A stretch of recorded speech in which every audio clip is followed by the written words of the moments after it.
Bismillah ar-Rahman ar-Rahim. Welcome back, everyone. Thank you for your attendance, your presence. I have an honor and a pleasure to host Sister Reem Al-Shafaqi. She is right now based in United States of America. It's very early morning, and welcome, Sister, to the program. Thank you, Brother Salman. And we are highly obliged for your time. I know it's right after Fajr. Jazakallah khair. Sister Reem is part of an organization, Dinar Standard, and an organization that is committed and doing an amazing job in so many aspects of the Muslim economy. And she is the director of growth strategies, very vibrant, very intellectual, and hardworking sister in this domain. And so without any further delay, I will request Sister Reem to enlighten us with her knowledge and her discussion. So it's really a pleasure for you to be with us today. Jazakallah, Brother Salman, for the kind introduction. And I hope this session will be useful. And mashallah, this is a great platform and very engaging. I'm very happy to be part of it. And today, the session, as you can see, it's on Hajj and Umrah innovations. That's kind of the perspective that I'll be taking in the presentation today. And I'll give you a brief background on Dinar Standard. I know Brother Salman mentioned a little bit about what we do. Just briefly also update you on that. And then talking about the Muslim-friendly travel in general, sharing some stats from our latest reports. And then briefly on Saudi Arabia's vision 2030, actually, and Umrah, and then focusing on Hajj and Umrah innovations, which is really the main topic of today's presentation, and future opportunities and threats. And now about Dinar Standard. Dinar Standard is a growth strategy, research and advisory firm. We are headquartered in New York, and we have an office in Dubai, and we have offices in Indonesia, and our associates are global, spread across all the main countries around the world. And we provide fact-based insights and strategic advice for clients and governments to help them grow. And I specialize in travel, specifically Muslim-friendly travel and sustainable travel. And my background is in marketing. So I lead the company's travel-related as well as marketing campaign execution-related work. And these are some of the reports that we produce, and as well as some of the strategy work that we produce for clients. And I'll be sharing some of the findings that are related to Hajj and Umrah today in this presentation.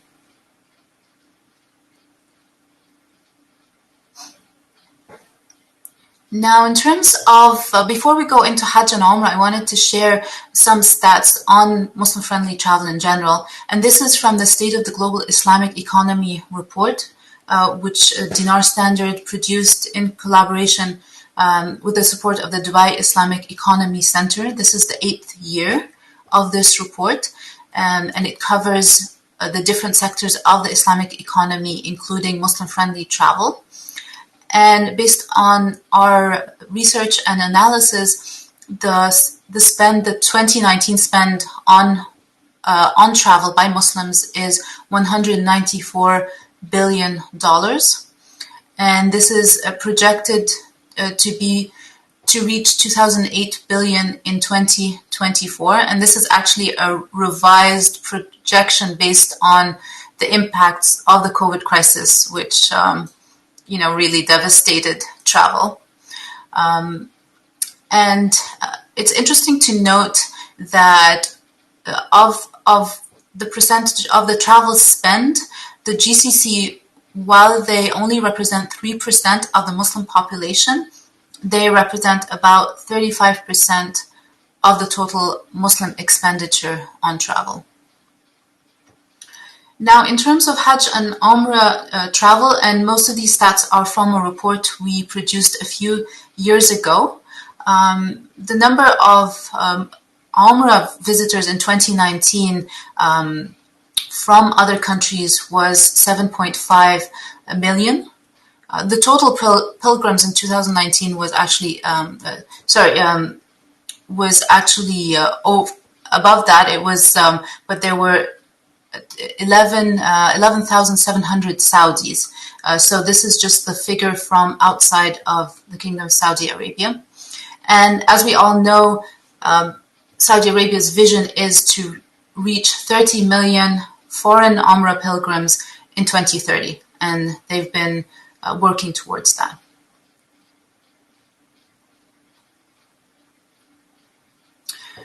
Now, this shows you the source of Hajj market, Hajj pilgrims by market, and this is, of course, pre-COVID. These stats are all pre-COVID crisis, and you'll notice that the top 8 countries are really represent 56% of total pilgrims to Hajj in 2016. And it's interesting to note that of these countries, several are those include those whom Saudi Arabia just issued a ban in terms of flights coming from these countries. So in Indonesia, Pakistan, and India are among those countries, which definitely affects the numbers.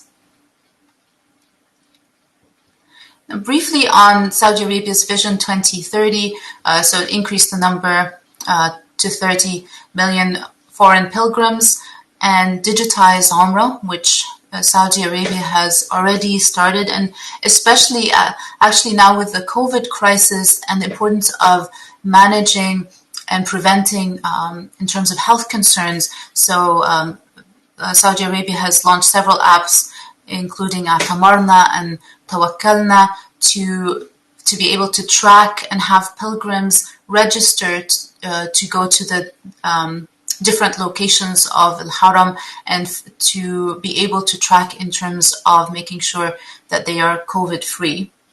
And what we've noticed actually across industries is that the COVID crisis has accelerated a lot of innovation and digitization in different sectors, and especially in the travel sector. So things that were slated for the next 10 years actually started happening quite fast because of this crisis, and because of the need for touchless travel, for example, contactless travel, and also for tracking purposes. And part of the vision is to attract mainstream tourists, which Saudi Arabia has started doing a lot of initiatives on. Now, in terms of digitization of Umrah, and a few years back, Saudi Arabia started allowing online travel agencies to sell Umrah packages online, and it started with companies like Agoda, Booking.com, and Saudi Airlines, and others. And then 2019, Umrah Me, which is part of Holiday Me, which is a GCC-based online travel agency, they started providing customizable Umrah packages that include flights and hotels, as well as visas. And they were also one of the first to be licensed by the Saudi Ministry of Hajj and Umrah. And now there are more companies being licensed. Another example of companies is Halal Holidays. It's a Malaysia-based company that's focused on Muslim-friendly. It's a Muslim-friendly travel OTA that was launched in 2019. And they focus on selling packages offered by traditional travel agencies, including Hajj and Umrah agencies, and they put their packages online. Since a lot of the Hajj and Umrah agencies are not online and are more brick and mortar travel agencies, so they facilitate that for them. And of course, with the opening of the Umrah Visa, that allows for DIY Umrah. So people, especially people who have already done Umrah before, or younger Muslims, it's possible for them to put together their Umrah trip if that's something that they wish to do. Also part of Saudi Arabia's Vision 2030 is focusing on travel and the tourism sector in general. Their sovereign wealth fund invested in Carnival cruise ships, 500 million, and they've also invested in several mega projects in Saudi Arabia.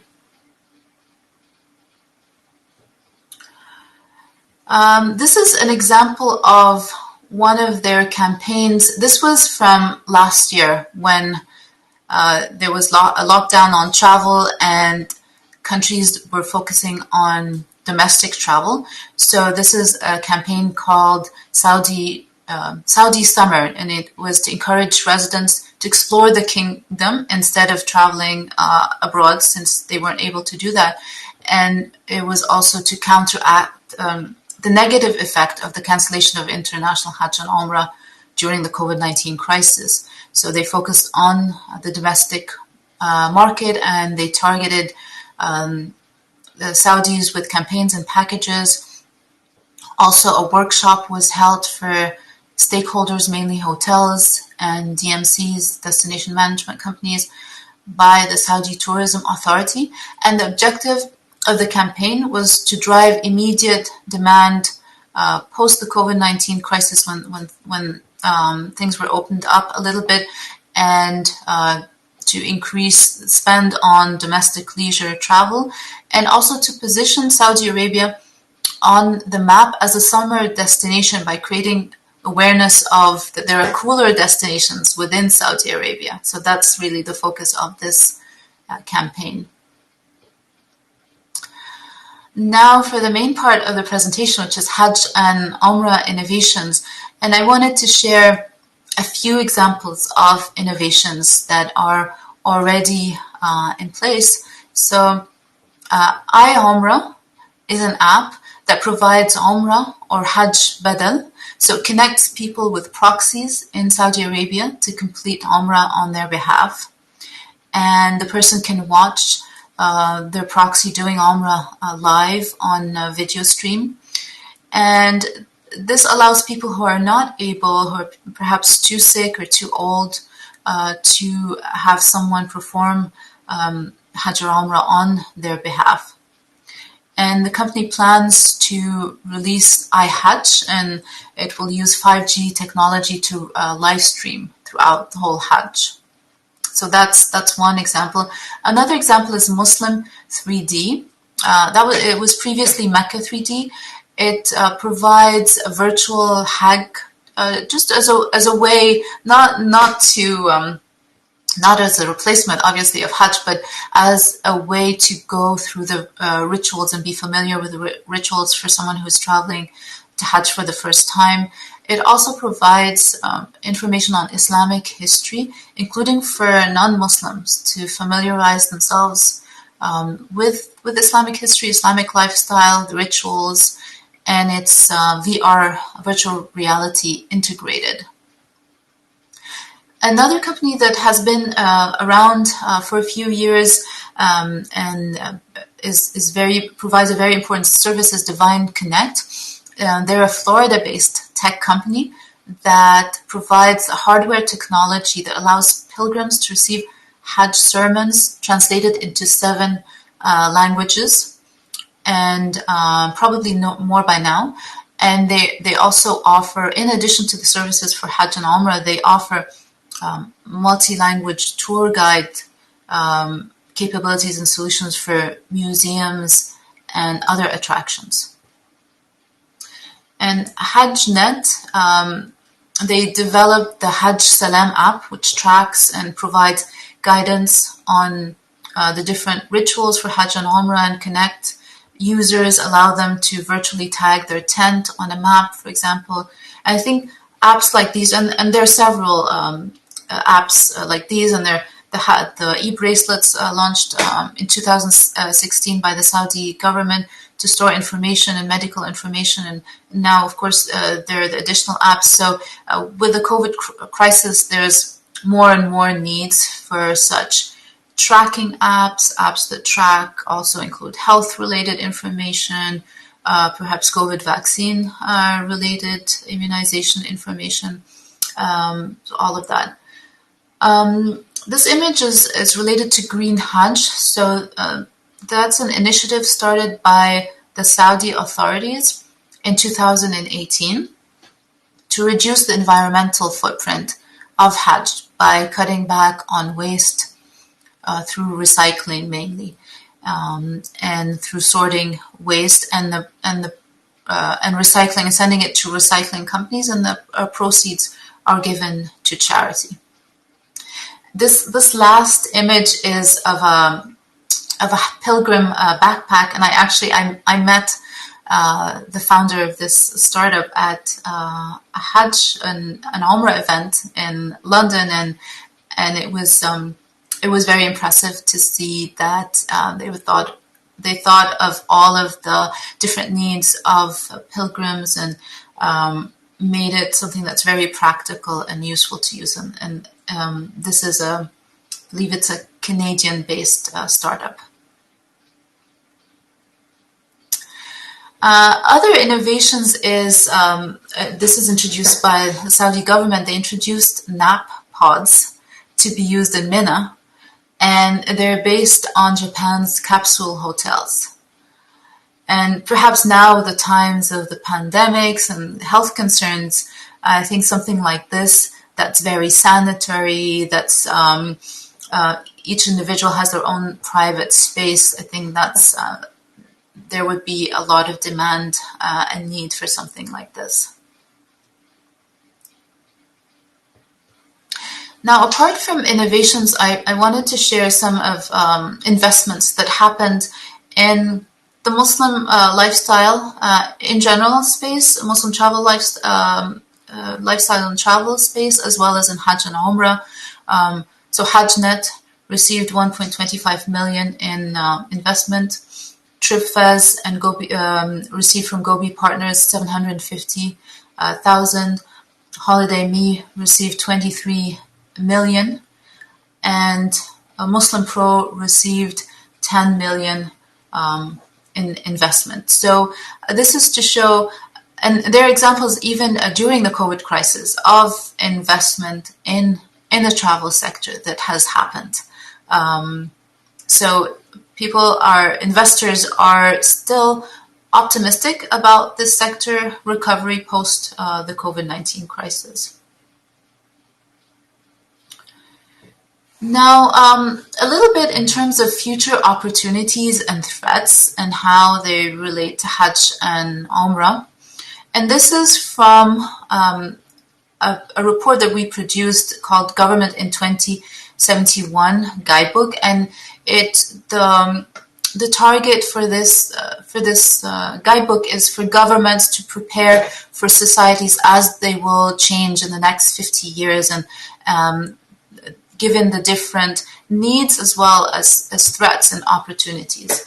And so we spoke with futurists, we interviewed many futurists and did in-depth research and gathered and kind of put together scenarios of what the future may look like in the next 50 years and what societal needs will look like and what governments would need to do.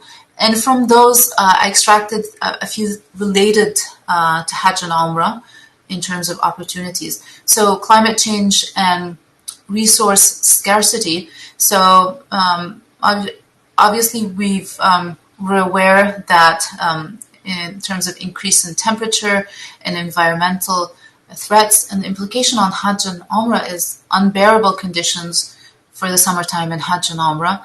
And Saudi Arabia is already trying to take initiatives to make it cooler for the pilgrims, but perhaps also in addition to that, we as an ummah need to rally and be part of the movement to reduce greenhouse gases and continue making Hajj and Umrah more green.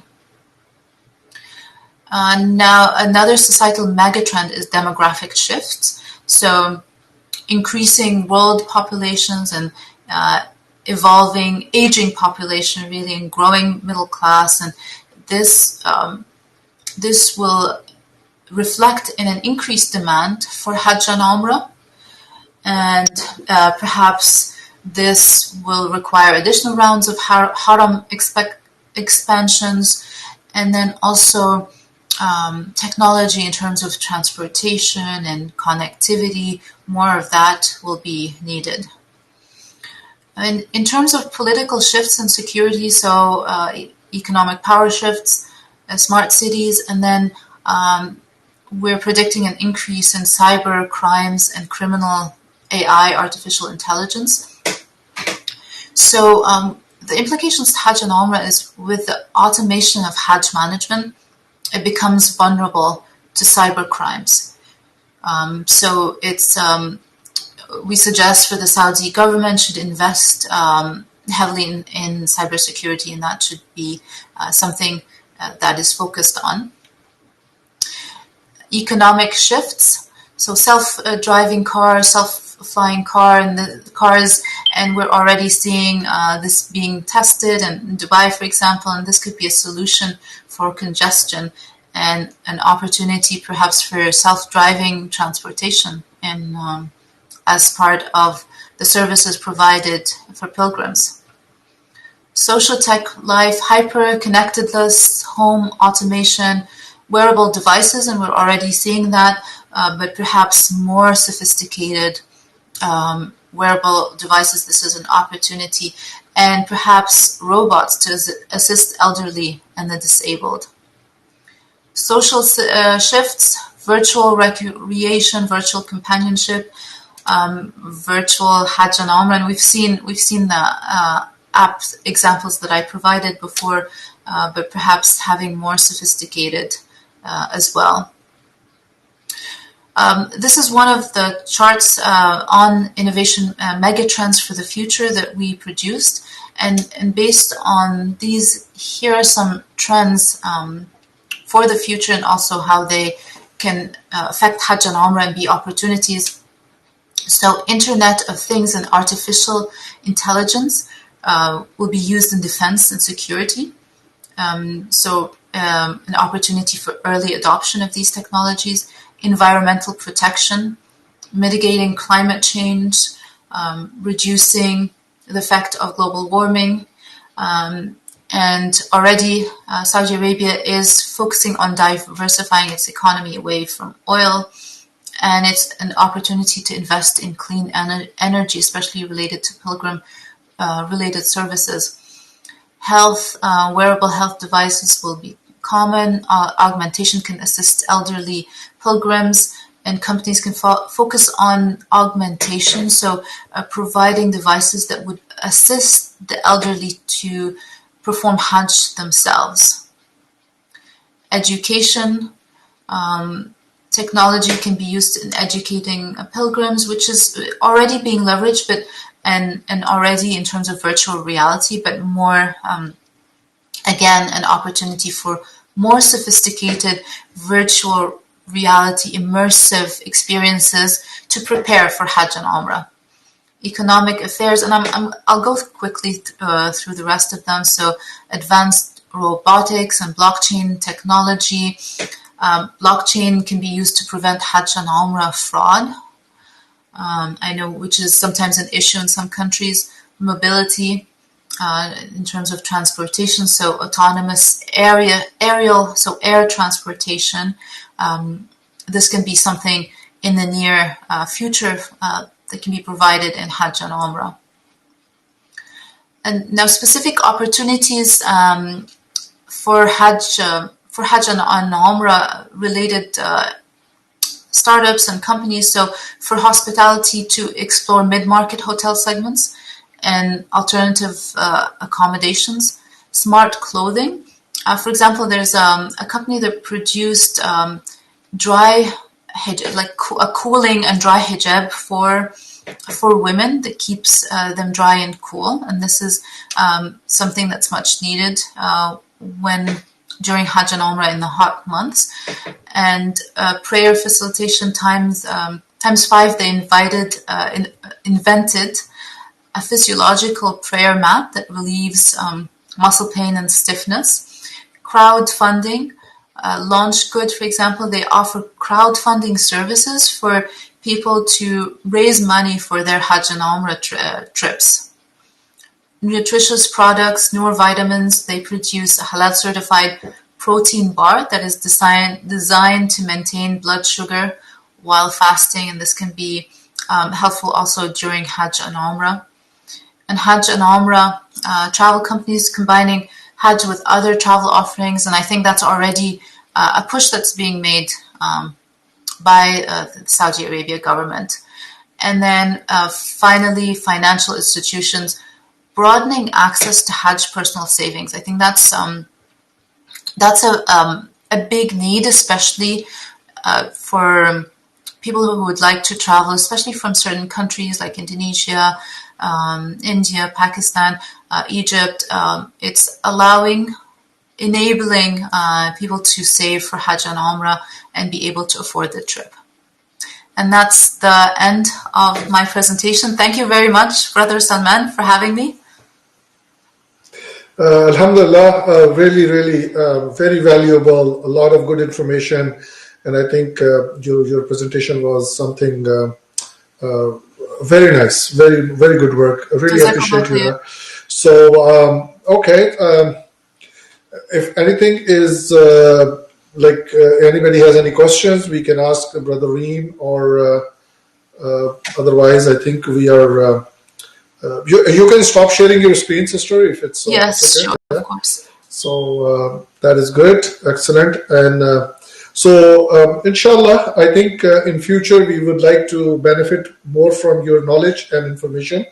And thank you very much for joining us today, and we really appreciate your contribution.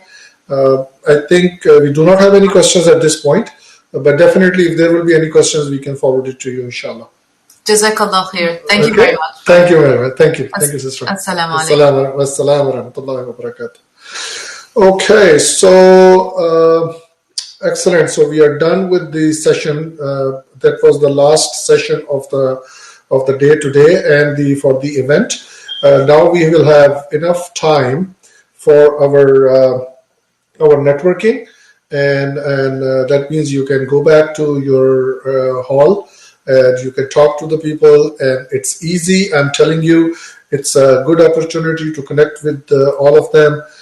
Meet, if you cannot meet them, go use the speed networking, or you look at the attendees list on the right hand side, and at that point you can look at it. You can give them the invitation.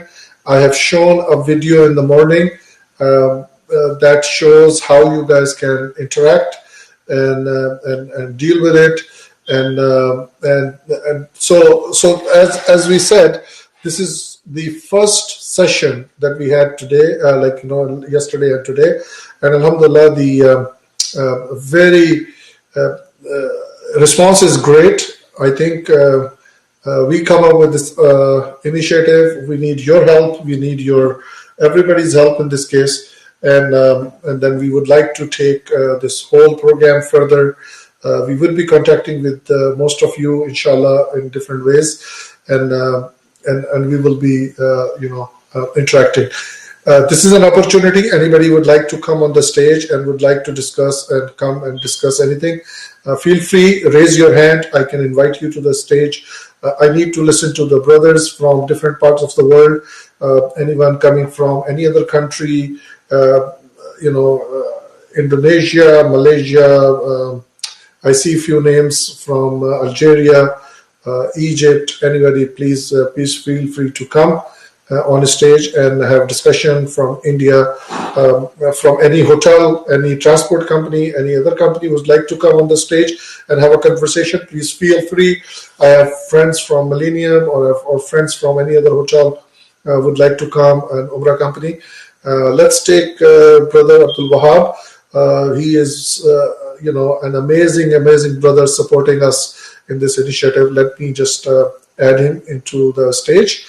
And also Brother Muhammad Asghar Shaheen would like to join. So let me just take him on the stage as well. Anybody else wants to come on the stage, please raise your hand.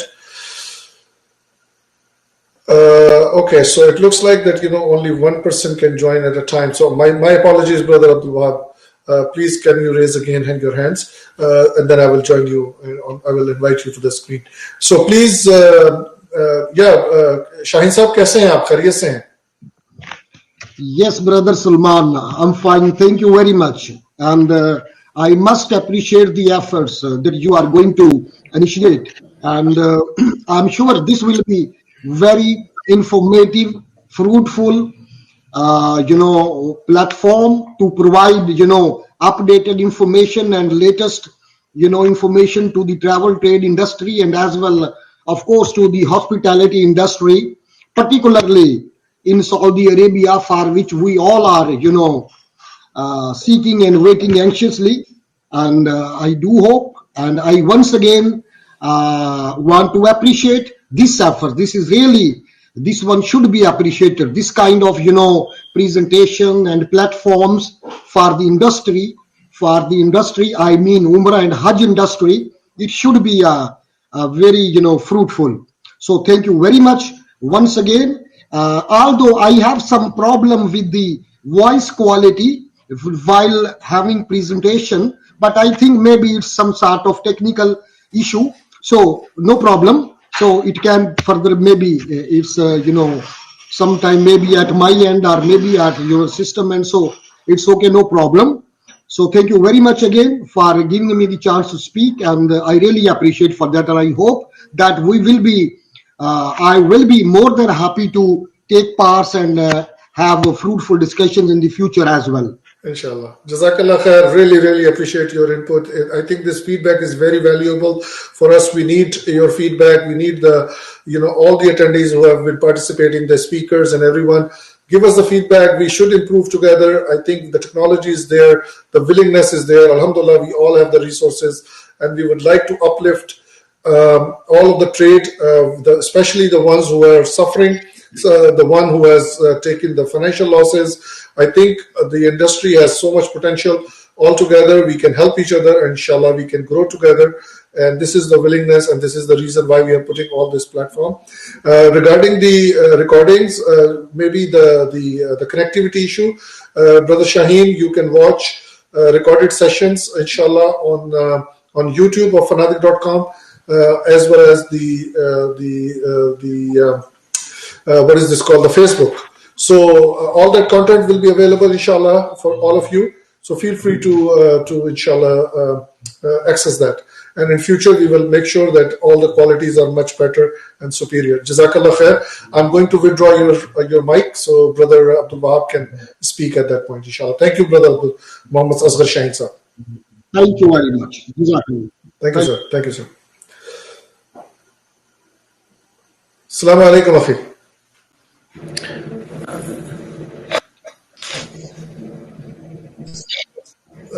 Brother Abdul Wahab, you are live. No problem.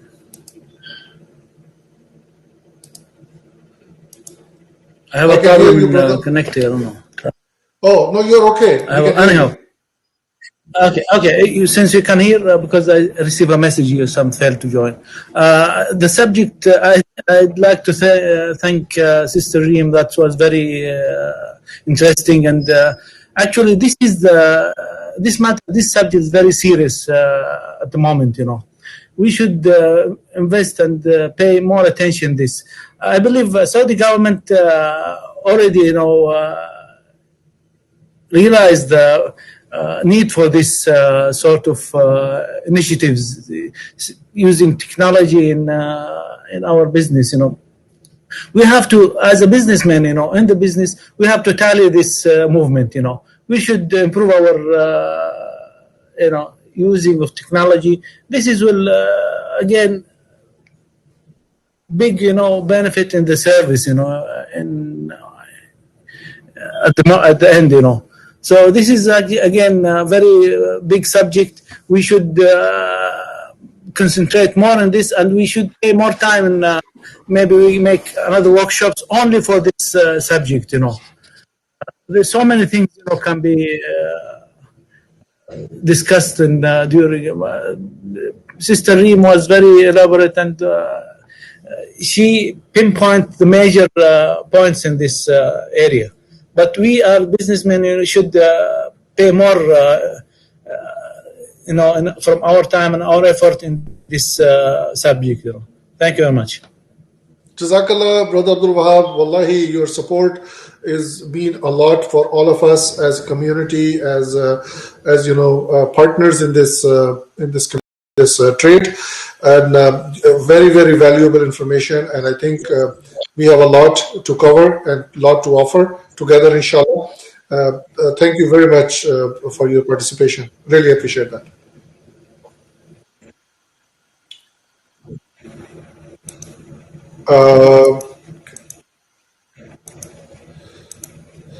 Thank you, brother. Jazakallah khair for all your efforts and your participation. Really appreciate that. Thank you.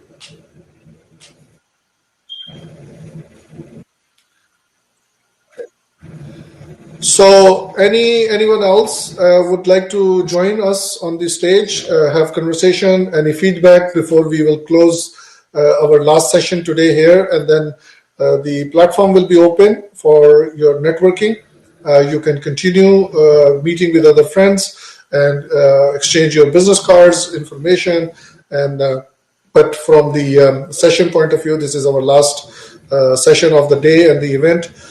Inshallah, stay in touch. It is really a pleasure and honor to connect with each and every one of you.